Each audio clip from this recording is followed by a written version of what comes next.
O cangaço ocorreu entre o século XIX e meados da década de 30 e 40 do século XX, lá no Nordeste brasileiro. E eram grupos de bandoleiros que saqueavam, extorquiam, matavam e cometiam diversas outras atrocidades. Diversos também são os motivos para tal fenômeno, como, por exemplo, a ausência total do Estado logo após a abolição da escravatura. E também disputas entre famílias e até mesmo vinganças pessoais. E a escravidão não influenciou só na criação do cangaço, mas influenciava também o modo de pensar e agir dos próprios cangaceiros. Contando com nenhum benefício ou assistência do Estado, muitos escravizados recém-libertos recorriam à única forma de vida que eles conheciam, a violência. Nesse sentido, roubar se tornava uma opção sedutora, pois não havia nenhuma outra forma de subsistência garantida. E ao contrário do que muitas pessoas pensam, os cangaceiros mantinham boas relações com alguns fazendeiros, antigos donos de escravizados. Não com todos, apenas com aqueles com quem eles mantinham negócios. E eles também se guiavam por um sentimento de posse em cima de outros seres humanos muito forte, sobretudo no que dizia respeito às mulheres. As cangaceiras geralmente eram apelidadas a partir de seus companheiros. Maria Bonita, por exemplo, era conhecida como Maria de Capitão ou Maria de Lampião. Dadá era conhecida como Dadá de Corisco. Essas mulheres muitas vezes foram raptadas, compradas de seus pais e muitas vezes foram levadas quando ainda eram menores de idade. Já o caso de Maria Gomes de Oliveira foi um pouco diferente. Roda a vinheta!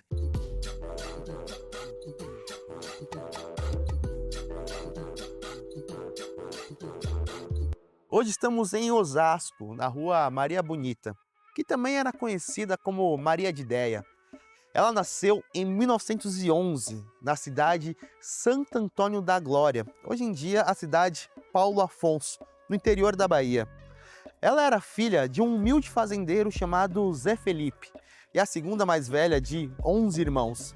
E o seu apelido, Maria de Déia, foi uma homenagem à sua mãe, Maria Joaquina, que era conhecida como Déia. Como era de costume na época, ela teve um casamento arranjado pelo pai quando tinha apenas 15 anos de idade, com um primo sapateiro seu chamado Zé de Neném, que ela só foi conhecer no dia da cerimônia. O casamento não durou muito, coisa de 3 anos, devido às constantes brigas e infidelidade de Zé de Neném. Maria conheceu Virgulino Ferreira, o Lampião, em 1929, quando ele estava escondido na propriedade de poderosos locais para fugir da polícia e buscando algum descanso. Com o apoio da própria mãe, Maria foi de encontro a Lampião, por quem era perdidamente apaixonada, já que na época ele já era lendário, famoso e poderoso. Mas além da paixonite, outro motivo para a aproximação foi financeiro, já que os cangaceiros conseguiam muito mais dinheiro do que a sua pobre família. E no mesmo ano, Lampião e Maria Bonita iniciaram um relacionamento, mesmo com Maria ainda não divorciada no papel. Em 1930, o relacionamento dos dois já havia se tornado público, e eles foram para o Alagoas fugindo da perseguição policial. Lá, Maria sugeriu a Lampião uma união estável, e ele aceitou. Surgiu assim então a primeira cangaceira da história do Brasil, e um dos raros casos de mulheres que entraram por vontade própria num bando de cangaceiros, algo que era proibido antes da liderança de Lampião. E mesmo com a presença de mulheres, a divisão de tarefas no bando não era necessariamente por gêneros. Cada um cozinhava sua própria comida, lavava sua própria roupa. O que mudou mesmo com a introdução feminina foi o uso de bordados para enfeitar as roupas dos cangaceiros. E na arte dos bordados, o maior expoente era a cangaceira Dadá. E esses trabalhos de costura e bordado eram majoritariamente feitos por mulheres. E elas ajudaram a construir essa estética única que todo mundo pensa quando se fala em cangaço. E elas também trouxeram vida nova para o bando. Os cangaceiros mesmo começaram a agir de forma muito mais sociável. Começaram a ter bailes repletos de música, dança, cantoria, instrumentos. Lampião mesmo tocava a sanfona enquanto Maria tocava o mandolim. Poucas mulheres portavam armas, e quando portavam eram pequenas e de baixo calibre. Maria mesmo nunca precisou atirar e usava uma pequena arma para proteção pessoal.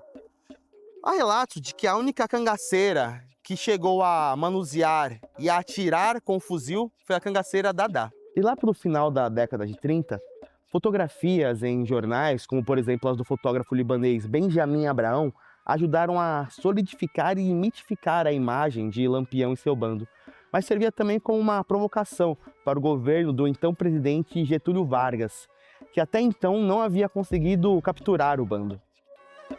O casal foi morto em julho de 1938, depois de 8 anos fugindo das autoridades.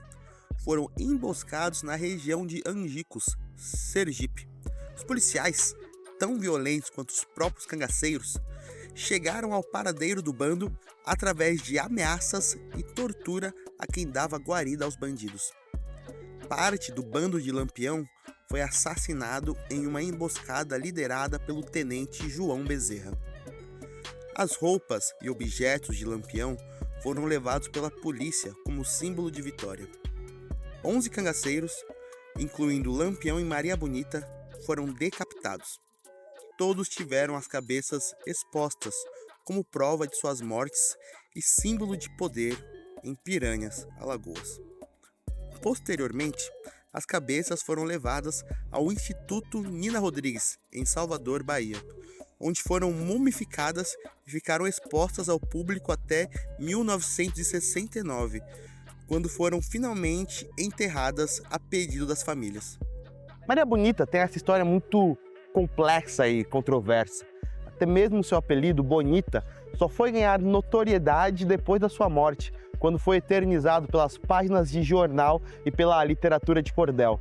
Ela é, ao mesmo tempo, aquela mulher guerreira que pega em armas e uma vítima de uma sociedade machista e patriarcal que vê a mulher como objeto. E assim como a história do Brasil também é muito complexa e controversa. A linha que separa vilões de mocinhos é muito tênue. E querendo ou não, a memória de Lampião e Maria Bonita faz parte da cultura do nosso país.